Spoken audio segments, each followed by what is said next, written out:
A lot of Christians today have built an entire online identity by breaking Exodus 20:16 and then calling it discernment. Boy, I'm so sick of hearing that word by people who don't know what it means. Just like genocide. They don't know what that means. Jewish. They don't know what that means. They don't care.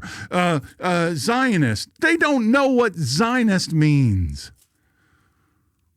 I don't care that you don't, I don't care that, well, I trusted this person. I followed them early on when they had 20 followers or 20 subscribers. I was one of the first ones, and now they have millions. And, they have access to a lot of things. They wouldn't say it if it wasn't true.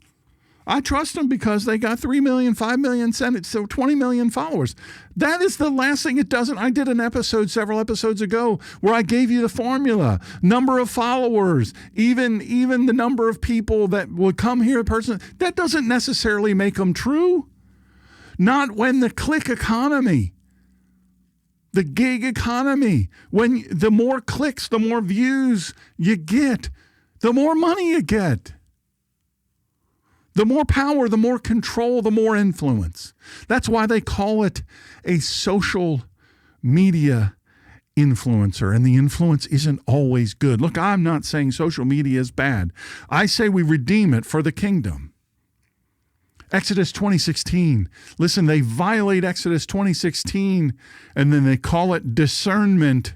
They call it research. They call it exposing. But if it isn't true, it's not discernment, it is deception. And if it is deception, it is sin. And if it is sin, repentance is no longer optional. You have violated the 9th commandment. You bore false witness. Now, if you're willing to live by the 9th commandment in your speech, type this one word in the comments.